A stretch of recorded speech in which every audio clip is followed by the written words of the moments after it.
Hello and welcome to Cayman Hurricane Center once again. We are going to do a overview of the last two storms for the hurricane season. First starting off with Felipe and then going on to Rena on our second video. But here we go with Rena back last year during the late part of October.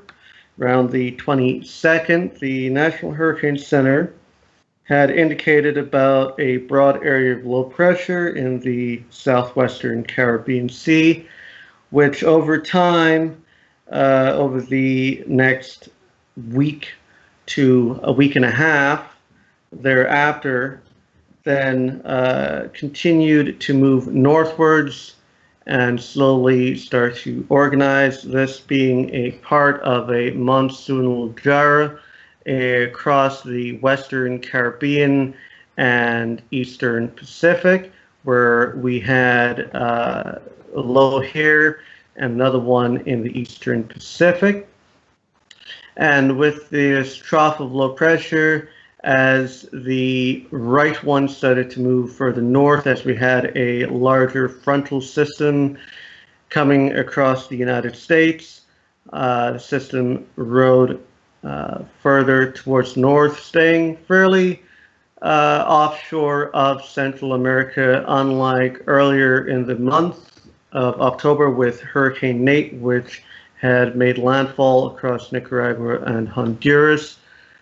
The system thereafter got into the northwestern Caribbean, where conditions were a lot more riper with the sea surface temperatures and the lower shear environment.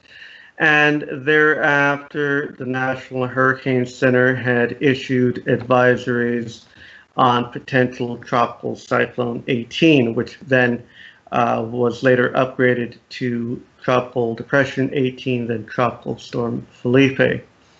As Felipe then moved on further northeast, it caused a lot of stormy, wet impacts to the Cayman Islands, as well as Cuba, and the system had then dissipated whilst over Cuba. And then as the frontal system came down, another low pressure area formed off in the southeastern Gulf of Mexico, which then crossed into Florida, moved up the east coast, and merged with the system up there to produce a very large winter storm and caused a bit of havoc for the northeastern United States. So this was the forecast track for that point.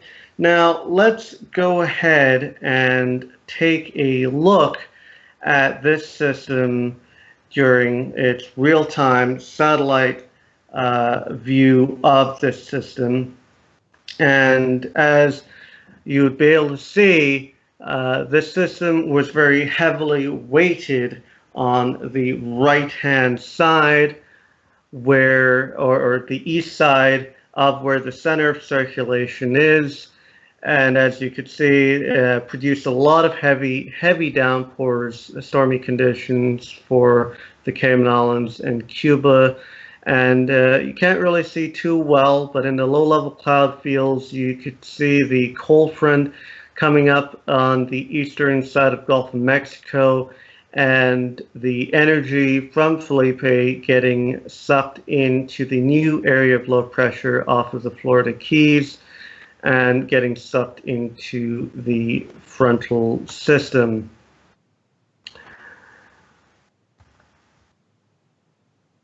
So that is the full satellite view of the system here. And as you will be able to see here on these pictures, these are pictures out of Grand Cayman, as the center of Felipe was passing just to the west of Grand Cayman. This system has produced the strong tropical storm force winds in Grand Cayman, where in Cuba it was felt more of a tropical depression intensity with gusting up to tropical storm intensity. And with the system weakening and going into Florida, the energy from that enhancing the other low pressure, providing winds of a fairly moderate to strong tropical storm intensity, even though not actually being a tropical system at that point.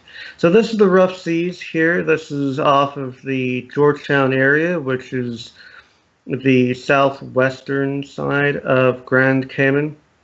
You see the high surf coming up over the shorelines and into a restaurant bar area, which you see here on the right side of this image. This is one of the docks, again, along the 7 Mile Beach area, which is again on the west coast of the island, getting really pummeled by the wave actions by Philippe.